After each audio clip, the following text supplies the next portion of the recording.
Looks చూసి judge చేయటం కరెక్టే అంటారా? ఈరోజు రెసిపీ చేస్తుంటే నాకు మా ఆఫీస్లో ఒక కొలీగ్ చెప్పిన మాటలు గుర్తొచ్చాయి. అదేంటో తెలుసుకోవాలని ఉందా మీకు? అదేంటో చెప్తాను రండి. అమ్మాయి చాలా సైలెంట్ టైప్. మీటింగ్స్లో పెద్దగా మాట్లాడేది కాదు. ఎనీ థాట్స్ అని మేనేజర్ అంటే ఐల్ సెండ్ ఎన్ ఈమెయిల్ అంటూ చాలా చిన్నగా చెప్పేది. మొదట్లో ఇంట్రోవర్ట్ ఏమో అనుకున్నా. చూడటానికి కూడా చాలా లీన్గా, డస్కీగా, సీరియస్గా, నార్మల్గా ఉండేది. బట్ ఏ పని అయినా పర్ఫెక్షన్తో చేసేది. ఒకసారి ఆపుకోలేక నేనే అన్నా, కొంచెం నీ ప్రెజెన్స్ పెంచుకో, అందరిలో కనిపించాలిగా అని.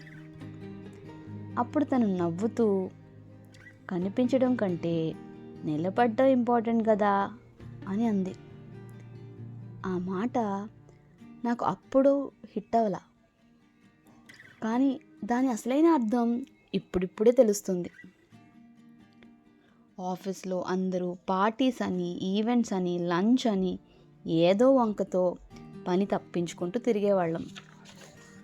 తను మాత్రం లేట్ నైట్స్ ఉండి ఎర్రర్స్ అన్నీ ఫిక్స్ చేసి వెళ్ళేది. ప్రాజెక్ట్లో ఒకరోజు చాలా critical state. Dead lines meet అవ్వలేదు. అందరూ గందరగోళంలో ఉన్నాం. ఆ రోజు మీటింగ్ నాకు బాగా గుర్తు. ఫస్ట్ టైం తను మాట్లాడటం చూసా. తను ఇచ్చిన సొల్యూషన్కి అందరూ షాక్ అయ్యారు. స్టార్ అయిపోయిందంటే నమ్మండి, అందరి అటెన్షన్ తనపైనే. నాకు అప్పుడే అర్థమైంది, లుక్స్ చూసి, మనిషి ఉన్న స్థితిని చూసి జడ్జి చేయటం చాలా ఈజీ అండి. వాళ్ళ వాల్యూ అర్థం చేసుకోవడం అంతే కష్టం. నిజమే చెప్పానా? ఇలాంటి ఎక్స్పీరియన్స్ మీకు అయితే నాకు కామెంట్స్లో చెప్పండి. అట్రాక్టివ్గా ఉండేవాళ్ళు ముందు నోటీస్ అయిపోతారు, బట్ మ్యాటర్ లేకపోతే అంతే ఈజీగా ఫూల్ అవుతారు. ఏమంటారు? అసలు ఈ స్టోరీతో ఈ రెసిపీకి లింక్ ఏంటి అని అనుకుంటున్నారు కదా? చెప్తా. అసలు అంత అన్నోటిస్డ్గా ఉండే ఆ అమ్మాయి సడన్గా స్టార్ ఎలా అయింది? ఎందుకంటే it is because of her quality.